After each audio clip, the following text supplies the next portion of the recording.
Good evening, and welcome to another scene in the living world of darkness, the Camarilla Anarch venue. Tonight, Celine is sitting waiting for, well, I suppose you could call it one of the hosts of their temporary home.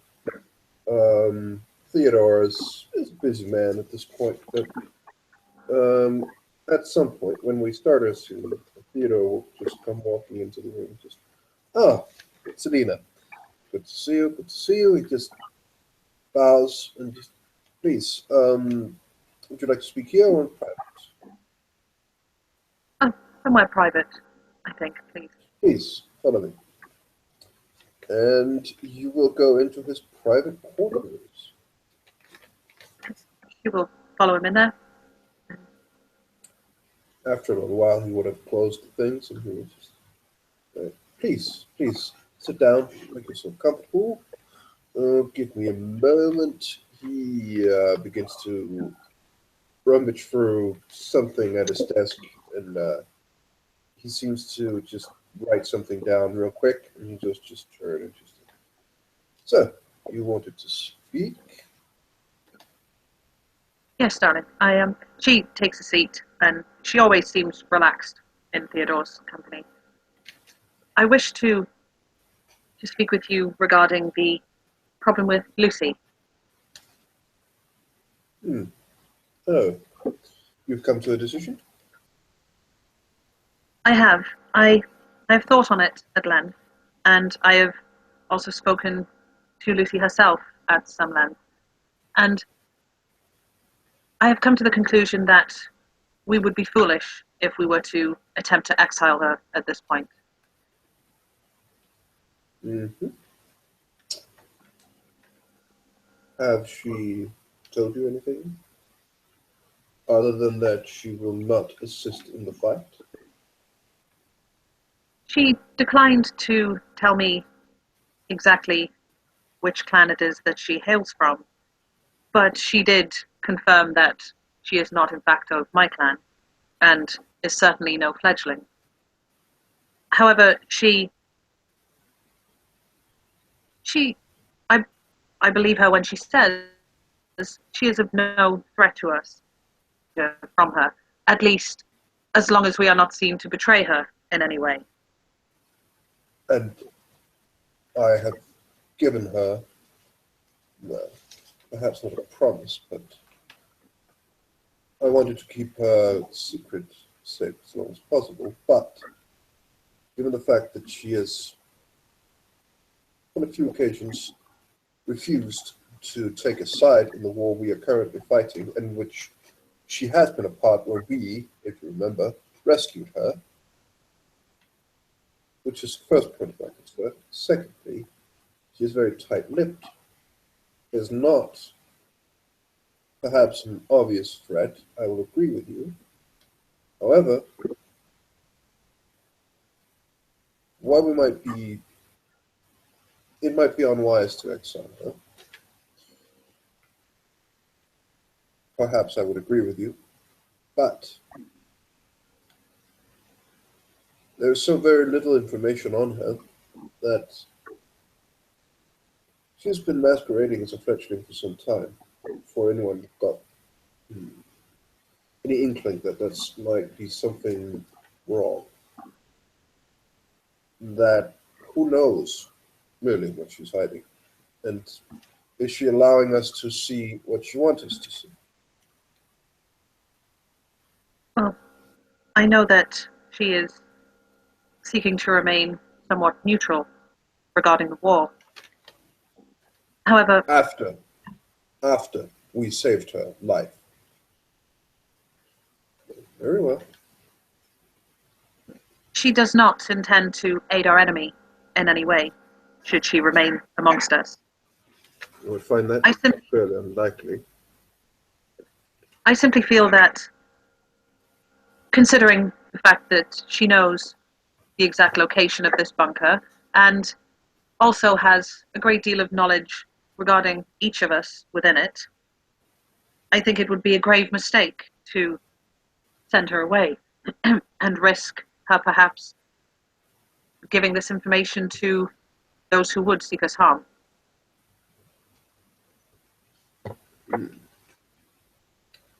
She strikes me as more of a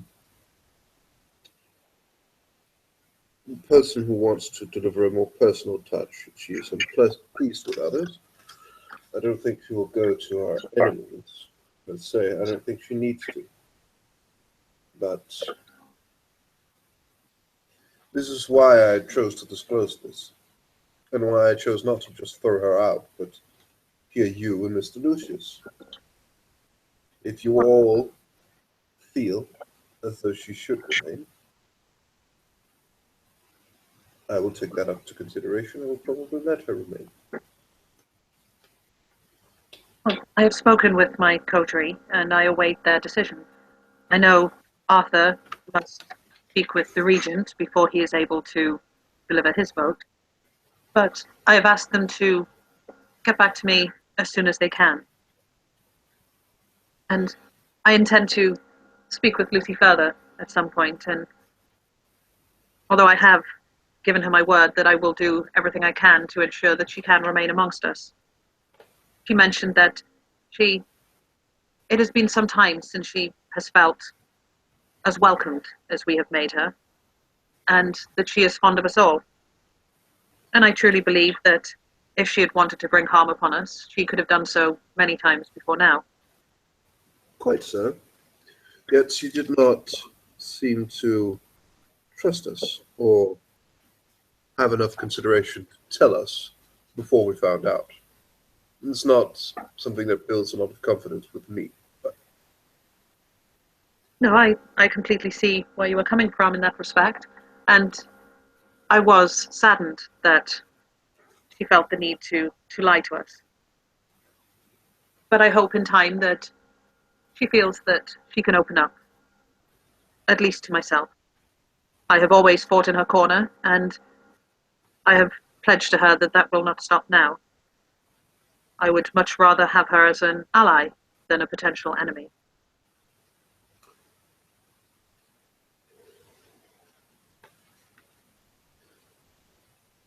for my 2 cents, it remains to be seen what her true goals are, which I still have no idea of, which should concern you and me.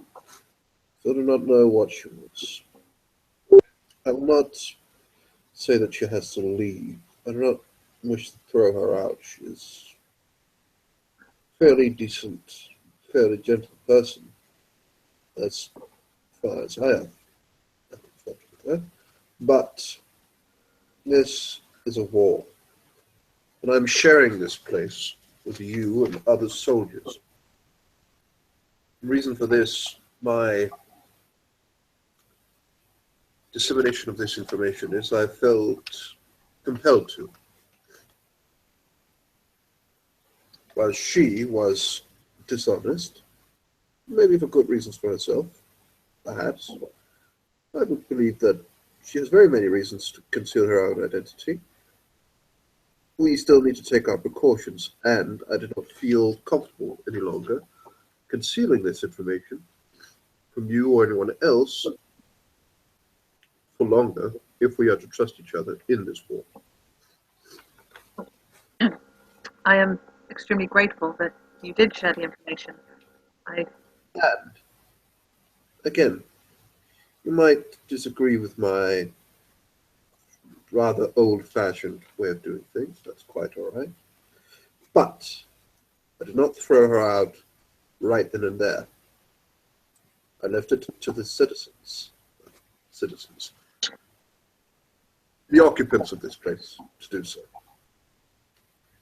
If we all decide that she is a reliability to us, then she will leave. If you think that she can stay, we'll stay. I do not believe that I can take this decision because, well, some of your observations are some I've made myself. If her age and other factors regarding her is, as I suspect, she would be a very, very great ally. However, when I do not know anything about her and her motivations, if she decides to help us, I'm quite certain that there will be a price attached. And that might not be a price we were willing to pay.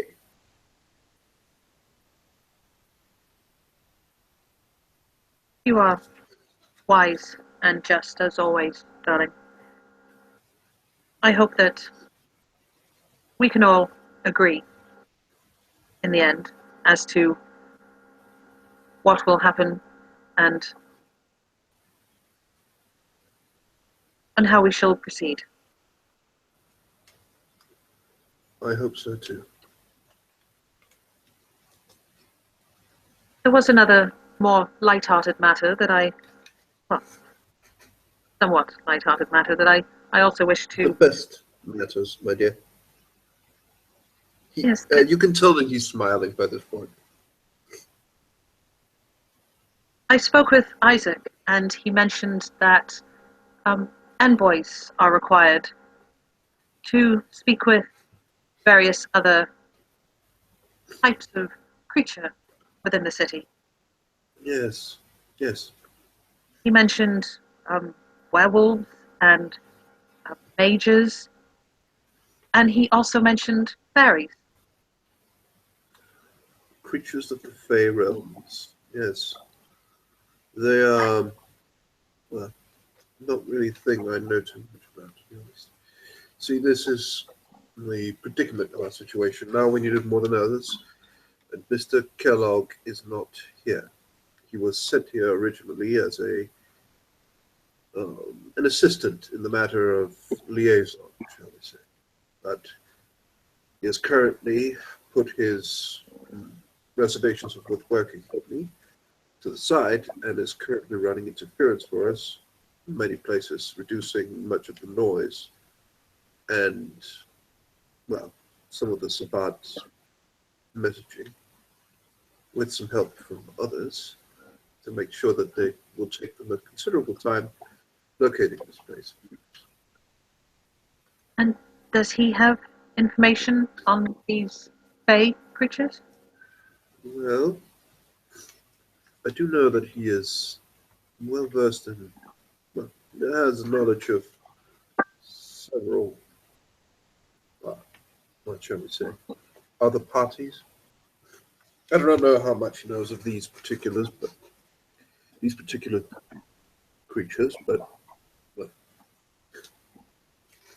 I could try to get. Let me see.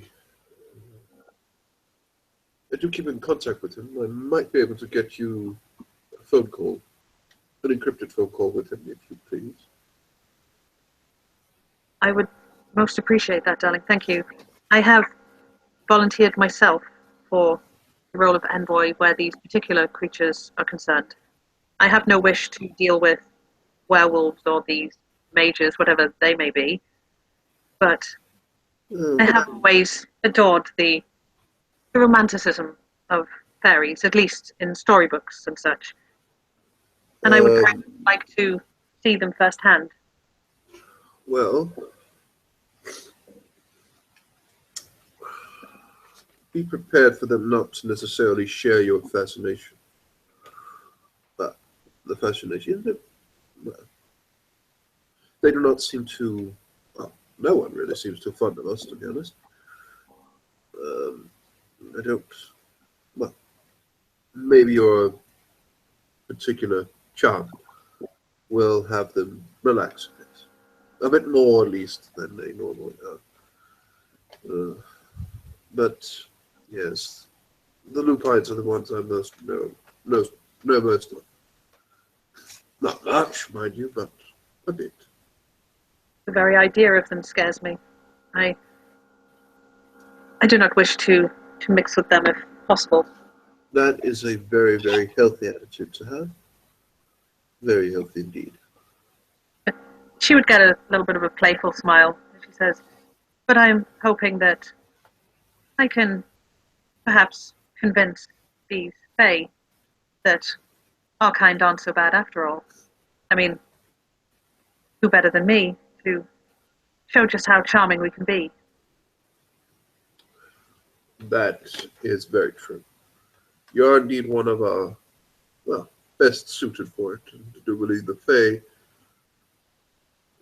maybe the mages, but mages are, well, volatile as far as I'm concerned.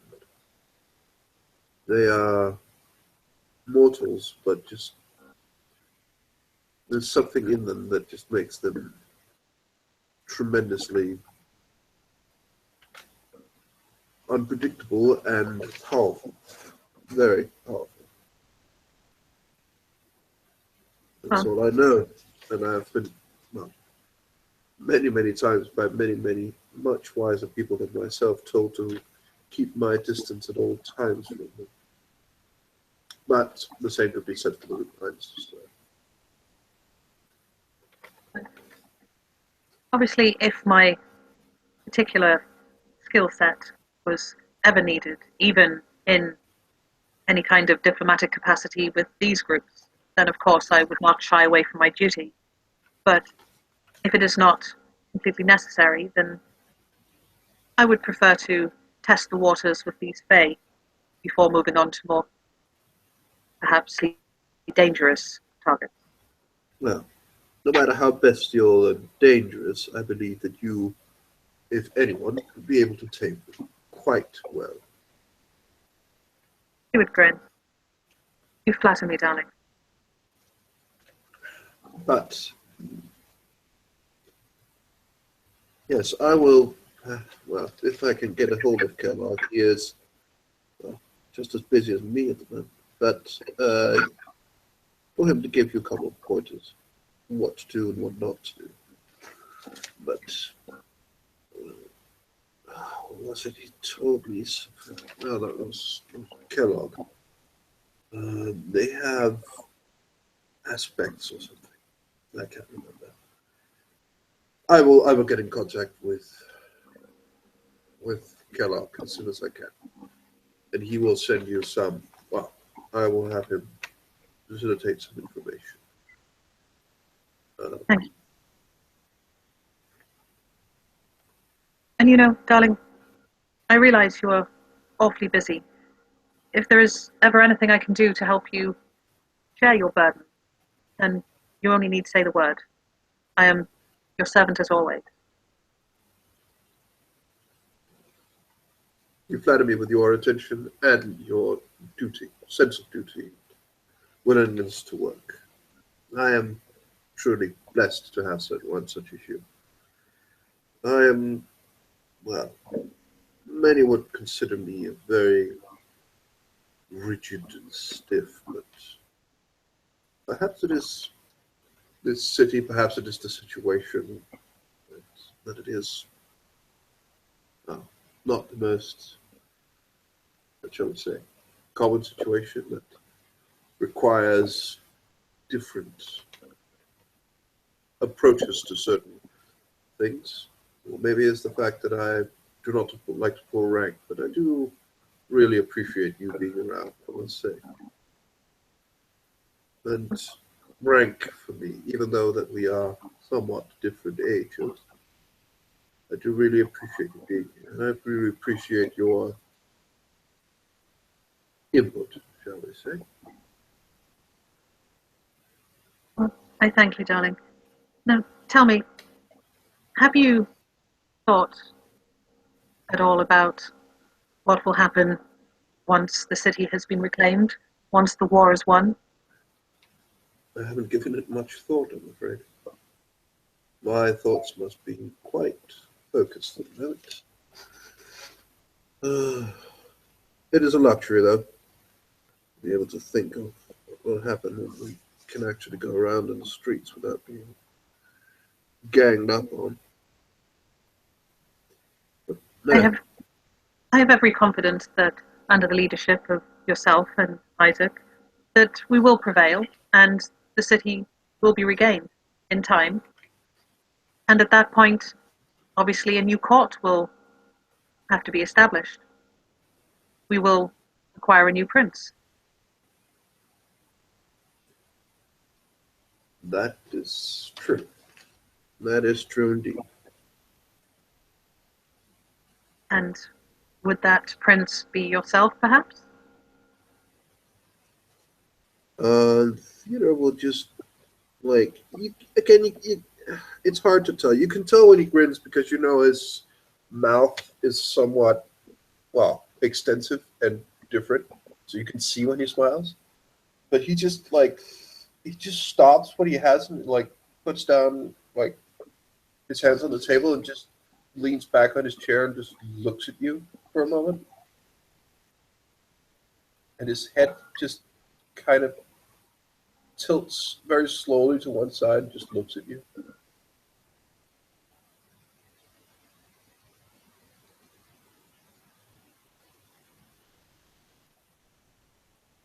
You think you would perhaps make us a marvelous prince? And then she'd get like a really mischievous look on her face, and she'd grin at him and say, with the right person by your side, perhaps. Well, I must have been getting quite busy, it seems. I haven't considered it that I'm actually, on the face of it, one of the oldest people here. Huh. Imagine that. Well, that is something we'll have to consider come in time.